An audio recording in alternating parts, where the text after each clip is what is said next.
see what is why digital. Then we'll see something on number system. Then we'll see gates. Then Boolean algebra. Then we'll see K-maps, combination circuit design procedure, some example for combination circuits, and then we'll see PROM introduction. So this is the agenda of our today's discussion. So why it is named as digital? No, this is a basic question, right?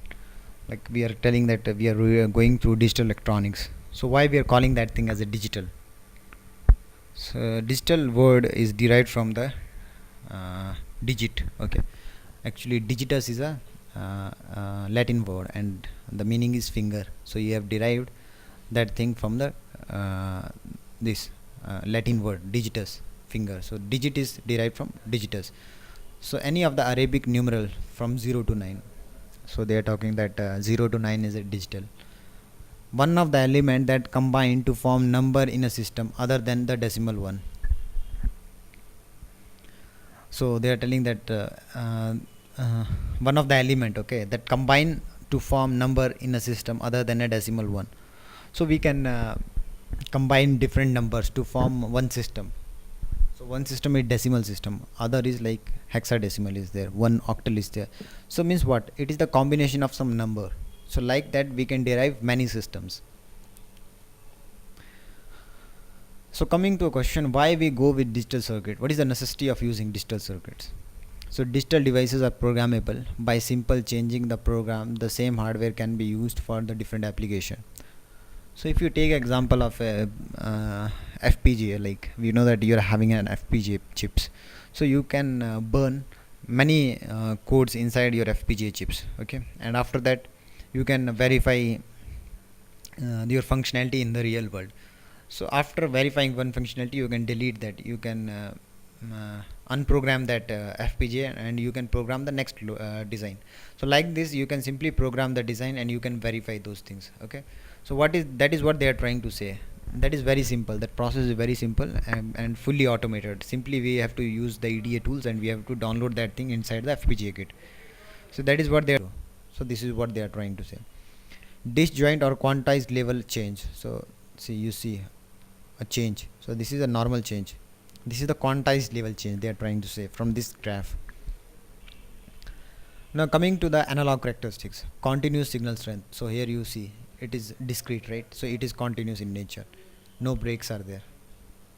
Very small smooth level changes. So very small changes used, but very smooth. See how hard, full 90-degree change is there, but here very smooth changes are there. That is what they are trying to say is. So this is a difference between digital and analog. Now application of a digital you can see in compact discs. So like CD disc you can see that is a fully digital. And if you take example of a magnetic tapes, so that are analog in nature, like then you can say microcomputer controlled in engine. So that is suppose nowadays we are going for mechatronics. So mechatronics means you are using electronics plus mechanical together. So you can see if you are instead of using manually, instead of controlling the machine manually, if you are controlling that machine with the help of a chip, then you can call that thing as a digital microcomputer controlled engine. Similarly, if you take example of a machine that is running and man is manually handling that thing, then you can say that thing is analog.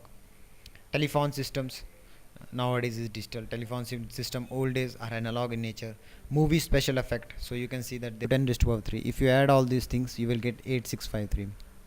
But this is the normal case when you are dealing with the fraction. So during that time there is no problem towards okay, so there is no problem towards the left hand side of the decimal point, okay.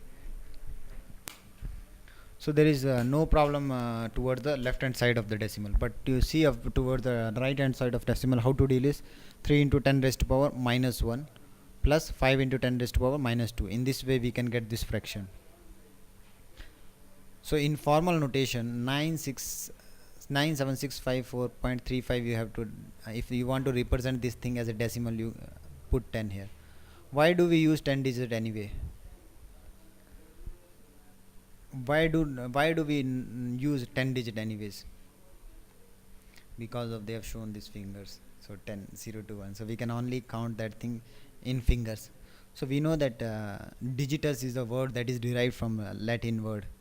Digitus, that is Latin word, fingers. So digital is derived from digitus. So that is why they are telling we are having only 10 fingers, right? uh, 8 fingers and 2 thumbs, so you can say that we can only count up to 10 there. So this is the basics, fundamental behind the decimal number. Coming to the octal numbers, so octal numbers are made up of octal digits 0, 1, 2. So the octal numbers are from 0 to 7. How many items does an octal number represent? So 4, 5, 3, 6 is if you're telling that base is 8. So you can say that 4 into 8 raised to power 3 plus 5 into 8 raised to power 2 plus 3 into 8 raised to power 1 plus 6 into 8 raised to power 0. So the base is 8. So everything is with respect to base. 6 into base 0 is having a 0 weight. So you have to make 6 into 8 raised to power 1. Now 3 is having a weight of 1. So 3 into 8 raised to power 1. Now 5 is having a weight of 2. So 5 into 5 into 8 raised to power 2. Now 4 is having a weight of 3. So 4 into 8 raised to power 3. So that is what they are trying to say from this. So that is about the weighted. So octal number is a weighted code. So you can say this thing.